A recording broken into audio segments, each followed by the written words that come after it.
পাও থেকে মাথা পর্যন্ত মাটির পিঞ্জরা, দেহে হায়াত নামের পাখি রে আমি আল্লাহ ঢুকাইয়া দিলাম। এটার গ্যারান্টি নাই, হায়াতের ওয়ারেন্টিও নাই। একটা মাউত কোম্পানি গ্যারান্টি না হয় ওয়ারেন্টি দিছে। আল্লাহ মানুষ সৃষ্টির শ্রেষ্ঠ করে বানাইলেন, গ্যারান্টি দেয় না, ওয়ারেন্টি দেয় না।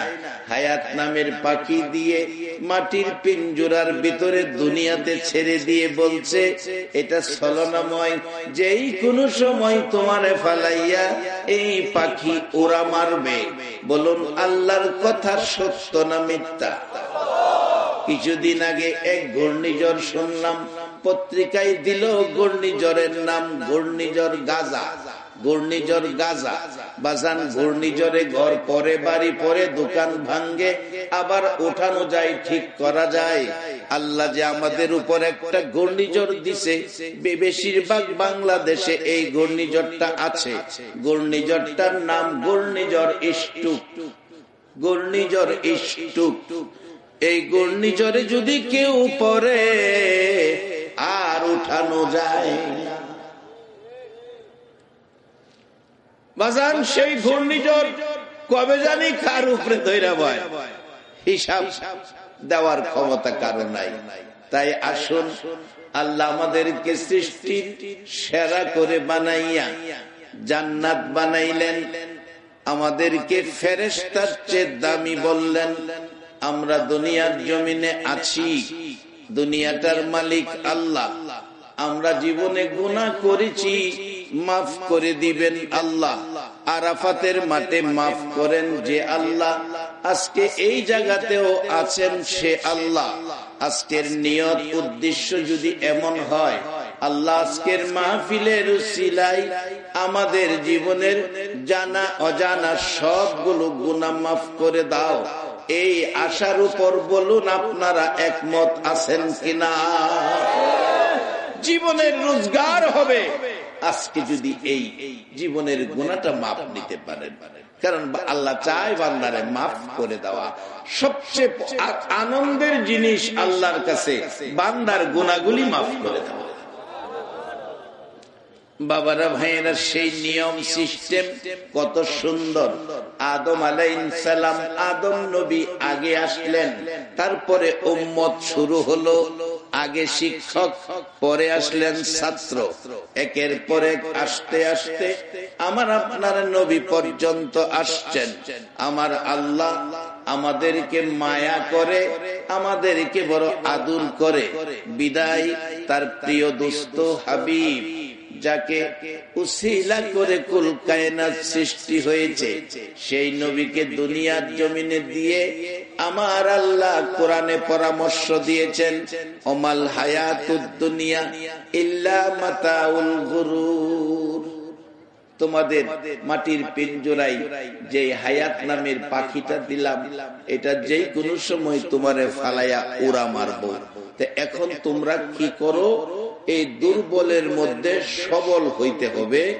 তোমাদেরকে নিরস জিনিস দিয়া বানাইছি, সরস হইতে হবে। সরস যদি হতে চাও, আমার আখরি নবীর কথাগুলি মাইনা নাও। আমার নবী দুনিয়ায় এসে মানাই বাবা নাই নবী, কত কষ্ট করেছে। নিজের জন্য নয়, নিজে বিল্ডিং বানাবে, মালিক হবে, ফ্যাক্টরি করবে, মালিক হবে, কোটি টাকা ব্যাংকে জমাবে, এরকম আশাই নয়। মানাই বাবা নাই গো। আমার নবী 63 বছর জিন্দিগি মানুষের দোয়ারে দোয়ারে ঘুরেছে, শুধুমাত্র মানুষকে মানুষ বানানোর জন্য। যে মানুষ হবে আল্লাহর আদরের মানুষ, বাড়ি বাড়ি ঘুরছে আর ডাকছে, ইয়া আইয়ুহান নাস কুলু লা ইলাহা ইল্লাল্লাহ তুফলিহুন। ও মানুষ, তোমরা বলো আল্লাহ ছাড়া কোনো মাবুদ নাই। এই কথা যারা মানছে তারাই আল্লাহর আদরের মানুষ হয়ে গেছে, তারাই জান্নাতি হয়ে গেছে। রে বাবারা ভাইরা, মক্কায় নবীর জন্ম, মক্কার যুবকেরা নবীরে মারে। মক্কায় নবীর জন্ম, মক্কায় নবীর সাদা জামা লাল করে। আজকে 1450 বছর পর 6500 কিলোমিটার দূর বানিয়ার চালার জমিনে কারাগো একটা দিন আমরা নবী দেখলাম না। তারপরেও আমরা কেউ নবীর গায়ে আঘাত করলাম না, নবীকে কষ্ট ব্যথা দুঃখ দিলাম না। নবী যেই কাজের জন্য 63 বছর জিন্দিগি কষ্ট করেছে, যে কালিমাটা মানুষকে পৌঁছে দেওয়ার জন্য, মানুষকে আল্লাহ মালিক এই কথাটা শিখানোর জন্য, আজকে আমরা সেই কালিমা লইয়া নবীর উম্মত হইয়া আল্লাহকে মালিক হিসাবে চিনার জন্য মাহফিলে বসে আছি। আমরা রে এই কাফনটা দিয়াই কবরে দিব। মা বাতি নিবাইল না, সকালবেলা কাফনের কাপড় 1.5 গজ, পাশে মসজিদ, মসজিদের ইমাম সাহেবের হাতে দিয়ে দিলেন। ইমাম সাহেব কাফনের কাপড়, কম দামি কাপড়, মসজিদের একখান কোরআন শরীফ খালি খালি, এর মধ্যে এটারে মাপ দিয়া একটা কোরআনের গিলাপ বানাইলো। কাপড়টা কাফনের কম দামি কাপড়, গিলাপ বানাইলো, কোরআনের গিলাপ হইল কাফনের কাপড়। কিছুদিন পর একটা ছেলে কোরআন শরীফ পড়বে, টান দিয়া নামাইলেন। গিলাপটা খুলতে গিয়ে হাত থেকে পায়ের মধ্যে পড়ে গেছে। কোরআনের সাথে কাফনের কাপড়টা গিলাপ হইয়া থাকার কারণে পায়ে লাইগা গেছে। এবার আখিরি নবীর উম্মত, আপনারা কোরআনের পক্ষের মেহমান, দেখি ইমানি শক্তি দিয়ে জবাবটা দিবেন। কাফনের কাপড়টা কোরআনের সাথে লাগার কারণে পায়ে পড়ে গেছে, এরপরে কাপড়টার মধ্যে চুমা খাইছে কিনা? কাফনের কাপড় চুমা খাইলো। বলুন কিসের কারণে? একবার বলুন আল্লাহু আকবার। বাবা আমার নবী, আজকের কোরআন সুন্নাহর মাজলিসে যারা বসেছো গো, আমার নবী 1450 বছর আগে আপনাদের কথা বলে নাই। আমার নবী 1450 বছর আগে বলেছে, মাজলিসু ফিকহিন খায়রুম মিন ইবাদাতি 60 সানা। কোরআন সুন্নাহর এক মাজলিসের মেহমানকে আমার আল্লাহ 60 বছর ইবাদতের চেয়েও বেশি নেকি দান করে দিয়েছে। বাবারা, জীবনে কত রাত ওভার টাইম করেছেন, মাত্র সারা রাত্রে 300 টাকা পাইলেন। কত রাত জীবনে বিশ্বকাপের ফুটবল খেলা দেখা কাটাইছেন, কত রাত জীবনে বিশ্বকাপের ক্রিকেট খেলা দেখা কাটাইছেন। বলুন, বিশ্বকাপ আর ফুটবল ক্রিকেট খেলা দিয়া রাত্র কাটাইলে একটা নেকি পাওয়া যাবে কিনা? আসতে কইলেন যে পাওয়া যাবে। আল্লাহর কসম করে বলি, আজকে যারা কোরআন হাদিসের পক্ষে বসে আছো গো, এই 2টা লাইন নবী দিয়ে গেছেন। আমার উম্মতেরা এই লাইনে থাকবে, কম সময়ে মাইনা বেশি পাইবে। একমাত্র আখিরি নবীর উম্মতের জন্য লাইন আছে, কম সময়ে মাইনা বেশি পাইবে। লাইন পাইলে কম সময়ে মাইনা বেশি পাওয়া যায়। এক বেচারা লাইন পাইছে, বেচারা অফিসার হইছে, দেখবেন টাই কোট প্যান্ট শার্ট লাগাইয়া, জুতা মোজা, এসি রুমও বইছে।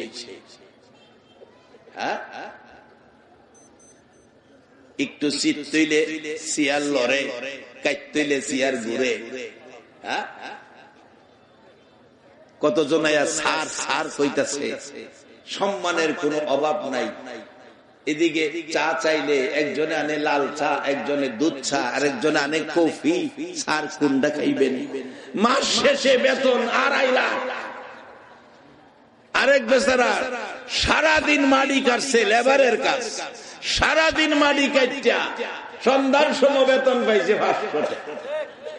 লাইন পাইছে না বিধায় পরিশ্রম বেশি, কাজ মাইনা কম। পরিশ্রম বেশি, মাইনা কম।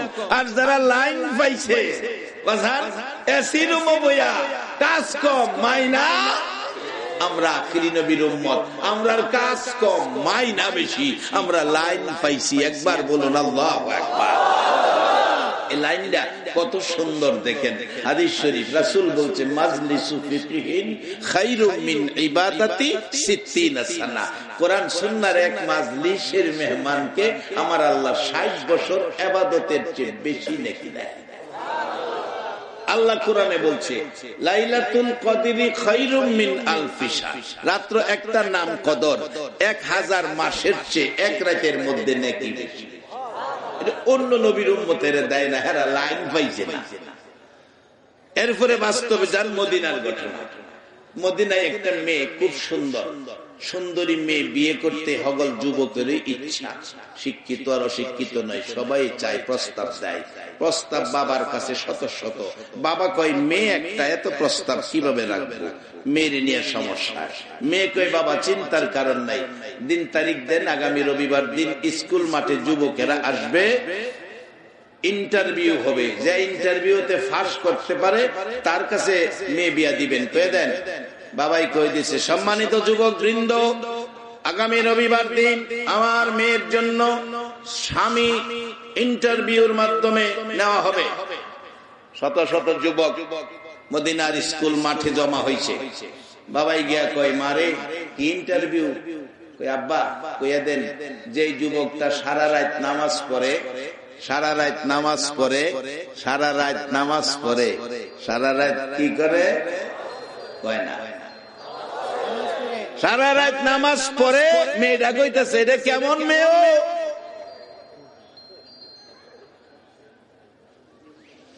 সারা বছর রোজা রাখে, এই যুবকটার কাছে আমারে বিয়া দিবেন, কয়ে দেন। বাবা কইছে যে ছেলে সারা রাত নামাজ পড়ো, সারা বছর রোজা রাখো, তার কাছে মেয়ে বিয়া দেন। আপনার কিছু কইছেন না? এই যাইতে যুবক পাওয়া যাইব? খালি মাথা নিচে দিয়ে দিয়া জায়গা। এক হুজুর বলে ওয়াজ করতেন চোখ বন্ধ করে, আমি ওনারে দেখছি না, এটা হুজুরদের মুখে শুনছি। কাল আবার কয়েন না বলে কোরআন হাদিসতে না কইয়া গেছে, এটা হুজুরদের মুখে শুনছি। বেচারা নাকি চোখ বন্ধ করে ওয়াজ করে, ওয়াজ শেষ করে মোনাজাত কইরা দেহে হুদা একটা মানুষ বইছে সামনে, সব গেছে। এই বেচারা কয় বাজান আপনি তো মানুষ না, ও আপনি তো ফেরেশতা। একটা মানুষ না, এত মানুষের মধ্যে আপনি একা বইরিছেন, আপনি বইরিছেন, আপনি আল্লাহওয়ালা মানুষ না হয় আপনি ফেরেশতা, আপনি মানুষ না। এবার ওইটা খারিয়া কয় মৌলবী বহু যন্ত্রণা দিছ আমার, সব মানুষ গেছে, আমি বিপদ ফিরে বইরিছি। কয় কি বিপদ? যে চেয়ারটা ওয়াজ করতেছ এই চেয়ারটা আমার, চেয়ারটা ছাইরা দাও, হলে আবার জায়গা।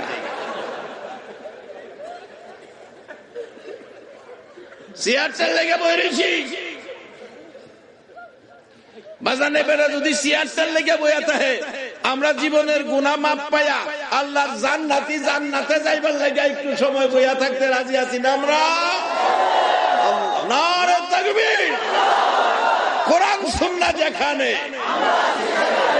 নামাজ রোজা যেখানে, সুদ ঘুষ যেখানে, এটা হাত লড়াই করতে হবে, সুদ ঘুষ যেখানে, সুদ ঘুষ যেখানে, সবাই বলে মারহাবা। আরেকটা জিনিস বাইরিছে আমরা দেশ, যে বাবা সিরা লঙ্গি ফিন্দা মোড়া সুইদা সিলায়া টাকার অভাবে সন্তান মানুষ করতে যায়া সিরা লঙ্গি পিন্দা মাসের পর মাস কাটাইছে, সিরা লঙ্গি পিন্দা মাসের পর মাস কাটাইয়া সিরা পাঞ্জাবি গায়ে ঈদ গাই গেছে, সন্তানের নতুন জামা পরাইছে। এই বাবারে বাবা ডাকে না, ওখানে বলে একটা বড়ি বাইরিছে, এটার নাম বলে ইয়াবা। ইয়াবা কয় না, এটারে কয় বাবা। বাবারে বাবা না ডাইকা ইয়াবারে বাবা ডাকবেন এমন মানুষ কি আছেন এখানে? কোরআন সুন্নাহর মজলিসে হাত নাড়ায়া বলুন, আমরা জীবনে ইয়াবারে বাবা ডাকবো না। হাত নাড়ায়া বলুন, ইয়াবারে বাবা ডাকবো না। গর্ভধারিণী মাকে মা ডাকবো, জন্মদাতা বাবাকে বাবা ডাকবো। ইয়াবা কি খাইবেন না ফালাইবেন? যে দেশের ইয়াবা সেই দেশে পাঠাবো। আপনাদের এদিকে আইছে কিনা জানি না, আমরা এলাকাত কয় বাবা বলে খাইবো, কি এর বাবা, আপনারা বুঝতেন না। তবে কষ্ট লাগে, আমাদের দেশের নিষ্পাপ কচি কচি 8-9 সন্তান গুলো নাকি ইয়াবা খাওয়া শিখেছে। এর চেয়ে বড় দুর্ভাগ্যের কি হতে পারে? একটা মার কতই না আকাঙ্ক্ষা ছেলেটা সুশিক্ষায় শিক্ষিত হয়ে এই দেশের একজন সম্মানী অফিসার হবে। মার কতই না আকাঙ্ক্ষা এই দেশে আমার মেয়েটা সুশিক্ষায় শিক্ষিত হয়ে এই দেশের ডিসির আসনে বসবে। মহিলাদের মধ্যে ডিসি আছে না, এসপি আছে না, ম্যাজিস্ট্রেট আছে না, ইউনো আছে না, সুন্দর সিস্টেম। কিন্তু ইয়াবা দিয়া ডিসি ও সিএসপি হওয়া যাবে না। বাজান, কোরআন সুন্নাহর পক্ষে আসেন, কি সুন্দর ফাইসালা কোরআনে দিচ্ছে। আল্লাহ আমাদের তৌফিক দে কোরআনের পক্ষে বসা। সকলে বলুন আমিন। বলছিলাম ঘন্টা খানিক সময় কোরআনের পক্ষে দেয় বাজান, এটা জান্নাতে যাওয়ার জন্য এই বওয়াটা একটা উসিলা হয়ে যাবে। কিভাবে উসিলা হবে? আপনারা তো অনেকে শ্রমিক মানুষ, অনেকে শিল্পপতি মানুষ। আপনার শিল্প কারখানায় 2500 শ্রমিক কাজ করছে, 8 ঘন্টা ডিউটি। বলুন, এরপরে ওভার টাইমের সময় দিলেন 4 ঘন্টা। 4 ঘন্টার যে সময়টা ওভার টাইম করলো, ওভার টাইম 4 ঘন্টা, এটার মূল্যটা, বেতনটা শিডিউল টাইমের সময় মতো হবে না কিছু বেশ কম হবে? ওভার টাইমের বেতন কেমন হয়? আমি তো শ্রমিক না, আপনারা শ্রমিকের কাছ থেকে শুনতে চাই কিরকম বেশি হয়। আমার জানা মতে ডবল হয়, একটু বেশি। ডবল দেয় না, না দিলে কাজটা ঠিক করে না। ওভার টাইমের বেতন হয় ডবল। আমি বিভিন্ন দেশে বাহিরে ওয়াজ করতে যাই, ওভার টাইমের বেতন ডবল। আমি অনুরোধ করব আমার দেশের শিল্পপতিদেরকে, শিল্পপতি আপনার ইচ্ছায় হন নাই, শিল্পপতি হওয়ার তৌফিক দিয়েছে আমার আল্লাহ। শ্রমিকরা আপনার ফ্যাক্টরিতে চাকরি করে, তারা তো শিল্পপতি না, তারা আপনার শ্রমিক। তারা যে আল্লাহ আপনাকে বানাইছে, একজন শ্রমিককেও সে আল্লাহই বানাইছে। কাজী শ্রমিকদেরকে মায়া করবেন, শ্রমিকদেরকে মহব্বত করবেন। আপনি এত মজা খাবেন, শ্রমিকদেরকে 4টা ডাল ভাত খাওয়ার মতো পরিবেশ করে দিবেন। যাই হোক, ওভার টাইমের বেতন ডবল। আজকের এই সময়টা হলো আল্লাহর কাছ থেকে কিছু পাওয়ার জন্য ওভার টাইম। এই সময় ঘুমিয়ে থাকার কথা। কিভাবে? আসছি সামনে। হাদিস বলছে এই সময় ঘুমিয়ে থাকার কথা। হাদিস বলছে বাজান, আমরা কাজ কম, মাইনা বেশি পাওয়ার ব্যক্তি। কোরআনে বলছে লাইলাতুল কদরি খায়রুম মিন আলফি শাহর। এবার আসুন, মেয়ের বিয়া। সব যুবকরা চলে গেল, শুধু একটা যুবক বৈশা রয়েছে। খেয়াল আছে কথা? মদিনার কথা। একটা যুবক বৈশা রয়েছে। মেয়ের বাবা জিগায়, বাজান কি ব্যাপার? হুজুর, যত কথাই কোন আমি আখিরি নবীর উম্মত, নবী আমারে লাইন দিয়ে গেছে, আমি লাইনে আছি, আপনি যেটাই দাবি করবেন আমি সব মেনে নিব। আমার মেয়ে তো বলছে সারা রাত নামাজ পড়তে হবে, সারা বছর রোজা রাখলে বিয়া বইব। ভাই আমি রাজি। অন্ত কথা মতো বিয়া দিতে হয়। বিয়া দিলেন, বাড়িতে ভৌলিয়ে গেছে, এশার নামাজ পড়া মসজিদে খায়া কইতাছে, বালিশ একটা দিছো, আমার 2টা বালিশ দাও, আজকে আগের চেয়ে বেশি ঘুমাবো। বউ কয়, এটা কি কথা? তো সারা রাত নামাজ পড়বো, ওখানে কই বেশি ঘুমাইবো। বালিশ 2টা দিছে, 2 বালিশে শুয়া ঘুমাইছে।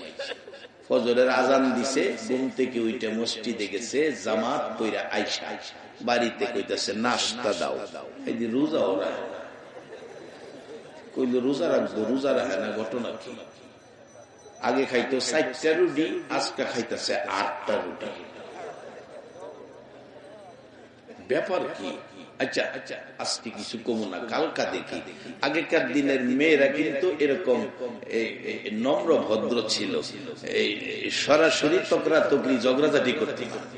তার কারণ আছে। আমরা মা চাচিরা দেখছি বাচ্চা পেটে লইয়া রান্না করছে, ফজরের নামাজ পড়ছে, নামাজের পরে সূরা ইয়াসিন তেলাওয়াত করছে, এরপরে রান্না করতে গেছে। একটা সত্য কথা কইবেন, ওহনের দিনের মা চাচিরা সূরা ইয়াসিন পড়া ফজরের নামাজ পড়া রান্না করে যা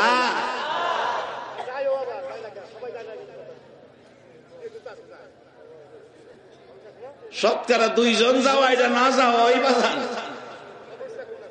8টার আগে দরজাই খুলতে চায়।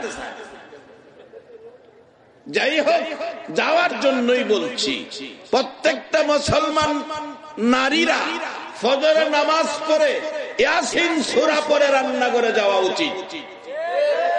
তাইলে শান্তি তোমাদের মধ্যে আসবে, অশান্তি থাকবে না।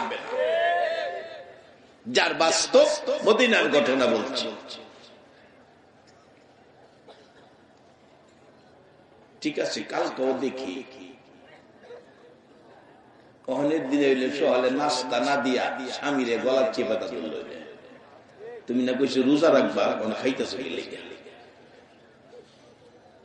দ্বিতীয় দিন দেখছে একই অবস্থা, এশার নামাজ পড়ে ঘুমাইছে, ফজরের নামাজে শরীক হইছে, আয়া ওই নাস্তা চাইছে, নাস্তা সারাদিন খায়া সন্ধ্যার সময় খাইছে, রোজা রাখছে না। নবীজির কাছে বিচার দিলেন, ইয়া রাসূলুল্লাহ, আখিরি নবীর উম্মত তো প্রতারণা করতে পারে না। কেমন? কইছে সারা রাত নামাজ পড়বো, সারা বছর রোজা রাখবো, হ্যাঁ নামাজও পড়ে না, রোজাও রাখে না, খালি খায় আর ঘুমায়, আমার লোকে প্রতারণা করছে। রাসূল বলেন, তারে ডাকো। ডাকছে, যুবক তুমি কি এই কথা বলছো, এই কথায় আবদ্ধ হয়ে বিয়ে করছো? জি হুজুর। তুমি বলে রাত্রে ঘুমায়া থাকো? হুজুর, আমার নবী আখিরি নবী, আমার নবী আখিরি নবী বলছে, আমার উম্মত এশারের নামাজ পড়ে ঘুমাইবো, ফজরের জামাতে শরীক হইব, সারা রাত নামাজের নেকি হইব।